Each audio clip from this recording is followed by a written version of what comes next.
Bonjour à tous, on se retrouve aujourd'hui pour une vidéo de présentation du jeu Nidavellir, le nouveau jeu de Serge Laget, édité par Greux Games et distribué par BlackRock Games. Ce jeu se joue de 2 à 5 joueurs âgés de plus de 10 ans et dure en moyenne 45 minutes. Voici le pitch. Le royaume des nains et des naines vivait en paix depuis des millénaires, mais dans les terres sauvages et glacées du royaume de Nidavellir, jamais rien ne dure éternellement. Cette quiétude s'envola en fumée lorsqu'un mâle s'éveilla de nouveau. De terribles grondements secouèrent les fondations des cités naines et des flammes infernales déchirèrent le ciel. Loin, dans les contrées lugubres et perdues du continent, une sombre menace venait de se réveiller. Personne ne doutait de son origine. Un seul être sur Terre pouvait être la cause d'autant de haine et de fureur. Fafnir, le père des dragons, était de retour. Enfermé il y a des siècles par une alliance entre les nains et les magiciens, Fafnir l'impitoyable venait de se libérer pour accomplir sa vengeance, piller l'or et calciner les corps. Et comme le ferait tout voleur averti, il commencerait là où les richesses s'entassaient avec le plus d'avidité, au royaume des nains et des naines. En tant que vénérable Elvaland, membre du conseil et chef de guerre respecté, vous avez été mandaté par le roi pour constituer une armée capable d'affronter et de vaincre ce monstre sanguinaire. Sillonnez chaque taverne du royaume, engagez les nains ou les naines les plus habiles, recrutez les héros les plus prestigieux et constituez le bataillon le plus à même de vaincre votre ennemi mortel. Faites diligence et surtout dépensez sans compter, car si le roi sait récompenser les meilleurs d'entre vous, il sait aussi châtier les pingres qui n'auraient réussi qu'à lever une armée de Locteux. Vous l'aurez compris, dans Nidavellir, le but va être de recruter l'armée la plus puissante, et à la fin de la partie, le joueur dont l'armée possède la plus haute valeur de bravoure remporte celle-ci. Chaque partie comporte 2 âges, et chaque âge est composé de plusieurs tours de jeu. À chaque tour de jeu, vous allez visiter 3 tavernes, et il va falloir recruter les nains les plus prestigieux pour former votre armée. Pour ce faire, le jeu propose un système d'enchères. Il va falloir miser une pièce sur chaque taverne, et le joueur qui aura misé la pièce la plus haute sera prioritaire. Et c'est là où le jeu est très original. Au début de la partie, chaque joueur possède le même set de pièces, mais celui-ci va évoluer au fur et à mesure de la partie en fonction de vos actions et de vos décisions. Je vous propose de voir ce que ça donne une fois le jeu mis en place. Voilà comment se présente le plateau de jeu de Nidavellir. Chaque joueur reçoit un plateau joueur avec une gemme qui correspond au cas d'égalité permettra de départager les deux joueurs, sachant qu'elles ne sont pas fixes, vous allez pouvoir les interchanger au fur et à mesure de la partie. Votre pool de pièces, donc, qui est tout le temps le même au départ, donc, que j'ai déjà placé sur les différentes tavernes. Au centre, on a les 3 tavernes, la première, la deuxième, la troisième, avec les différents nains qui les composent. Les cartes premier âge, donc d'où sont tirés les nains. Les cartes du second âge, qu'on utilisera une fois qu'on aura épuisé le stock du premier âge. Les cartes insignes, ou je ne sais plus comment ça s'appelle, mais les cartes insignes, en gros, qui à la fin du premier âge vont être attribuées aux joueurs qui a la majorité dans les différentes catégories d'armées. Et derrière, en fait, on a toutes les cartes de héros, donc qui pourront être recrutés au fur et à mesure de la partie. Alors comment ça se passe? Une fois que tous les joueurs ont misé leurs pièces sur les différentes tavernes, donc qui sont représentées en dessous, donc le gobelin ici pour le gobelin, le dragon pour la deuxième taverne, et le cheval pour la troisième taverne. Une fois que tout le monde a joué, tout le monde retourne la pièce qu'il a misée sur la première taverne. Le joueur qui a misé la plus grosse pièce, donc ici le 5, le 2 et le 3, sera prioritaire sur le choix des nains de cette première taverne. Donc ici, c'est ce joueur-là qui pourrait choisir un nain. Ensuite, ce serait moi, donc je choisirais par exemple ce nain-là. Le troisième joueur, lui, choisirait par exemple ce nain-là. Ce nain-là serait défaussé, qui irait dans la pile de défausse. On passerait ensuite à la résolution de la deuxième taverne. Donc tous les joueurs présentent la pièce qu'ils ont misée. Donc 3, 4, 2. Donc ici, on se rend compte que c'est ce joueur-là qui est prioritaire. Donc c'est à lui de choisir en premier. Imaginons qu'il prenne celui-ci. Ensuite, c'est à moi. Donc moi, je prendrai par exemple ce héros-là.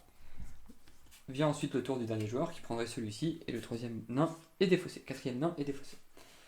Et ensuite, on passe à la dernière taverne. On révèle les pièces, toujours pareil. Donc là, 5, 4 et 0. Et le 0 a la particularité, donc c'est ça qui permet de modifier votre deck au fur et à mesure de la partie, votre pool de pièces. Donc en fait, quand un joueur retourne le 0, il retourne également les 2 cartes qu'il avait placées dans sa bourse et il les ajoute. Donc ici, ça fait 4 plus 5, 9. Je prends donc une pièce dans le trésor qui équivaut à 9 et je défausse ma carte la plus élevée, ma pièce la plus élevée. Donc en fait, pour les prochaines parties, j'aurai un 9. Donc par rapport aux autres joueurs qui n'ont absolument pas modifié leur deck, leur pool de pièces, je suis sûr d'être prioritaire avec cette pièce-là. Donc on passe ensuite au tour de jeu. Donc ce serait le 5 qui choisirait en premier. Il prendrait par exemple ce nain-là. Le deuxième joueur qui prendrait par exemple ce nain-ci. Et moi, je prendrais par exemple ce nain-là. Voilà, pour le premier tour de jeu. Ensuite, chaque joueur récupère son pool de pièces. Et c'est reparti pour un autre tour, sachant qu'à chaque tour on peut de nouveau miser son 0 pour améliorer et personnaliser son pool de pièces. Ce qu'il faut savoir, comment on recrute les héros. En fait, à partir du moment où vous avez une rangée de 5 nains, vous avez le choix, parmi tous les héros, d'en prendre un. Donc il y a des héros qui vont booster certaines familles, par exemple celui-ci il correspond au forgeron. Et il y a aussi des héros qui n'ont aucune famille, donc qui sont en noir, et qui du coup ont d'autres effets. Par exemple celui-ci, il y a plusieurs dwergs disponibles parmi tous les héros, et plus vous en avez, plus vous scorez des points à la fin de la partie. Donc imaginons que je prenne celui-ci. On continue donc les tours de jeu jusqu'à ce que la pile des nains du premier âge soit épuisée. Donc 4 ou 5 tours si je ne me trompe pas à 2-3 joueurs et 3 tours à 4 ou 5 joueurs. Une fois qu'on a fini le premier âge, donc tous les joueurs vont compter un peu les points qu'ils ont fait dans chaque maison et on va attribuer tous les blasons.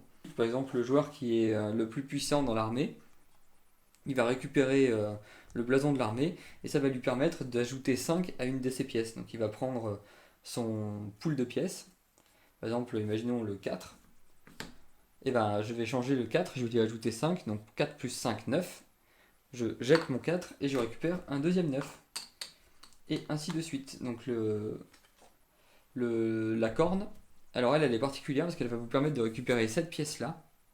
Et en fait cette pièce là, elle remplace votre 0. Et donc en fait finalement même quand vous jouez le 0, et ben vous aurez une valeur de 3, ce qui vous permettra de ne pas faire un tour à blanc quand vous voulez modifier votre deck de pièces. Donc ça peut être aussi très intéressant. Le forgeron, il vous permet de récupérer donc un héros et de booster la famille correspondante, comme ceci. Le mineur, alors lui, il vous permet de... Ah oui, je ne vous ai pas parlé des gemmes. Il vous permet en fait de modifier votre gemme que vous avez au départ. Donc par exemple, si je le récupérais, je choperais une gemme qui vaut 6, et celle-ci par contre, elle n'est pas échangeable, parce que, en fait, quand vous allez miser, par exemple, si sur une certaine taverne, 2 joueurs misent la même pièce, et ben en fait c'est la valeur de votre gemme qui va déterminer qui est prioritaire. Et une fois que cette résolution est faite, en fait les joueurs vont intervertir leur gemme pour éviter que ce soit toujours le même joueur qui remporte les égalités. Donc la gemme numéro 6 vous permet en fait d'être toujours prioritaire en cas d'égalité. Et en plus elle vous rapporte 3 points de victoire à la fin. Et enfin, le dernier blason, c'est l'explorateur. Alors lui, je sais plus ce qu'il fait. Ah si, je crois que lui, donc avant même de commencer le deuxième âge, vous allez piocher 3 cartes du deuxième âge, les regarder et en choisir un que vous allez ajouter gratuitement à votre armée. Donc au fur et à mesure, le plateau va se vider. Imaginons qu'un joueur choisisse de modifier son deck de pièces et qu'il doive prendre une carte qui n'est plus disponible dans le plateau ici. Et bien en fait il prendra une pièce de la valeur supérieure tout le temps. S'il n'y a plus de pièce de la valeur supérieure, il prendra la première pièce qu'il pourra prendre, donc elle sera sûrement de valeur inférieure. Une fois que tous les nains du deuxième âge et du premier âge auront été recrutés ou défaussés, on passera à la partie décompte des points. Pour la classe des guerriers, qui est représentée par une épée, la valeur de bravoure est égale à la somme des points de bravoure de chaque carte. Le joueur qui possédera la valeur de bravoure la plus élevée pourra ajouter à ce score la valeur de sa pièce la plus élevée.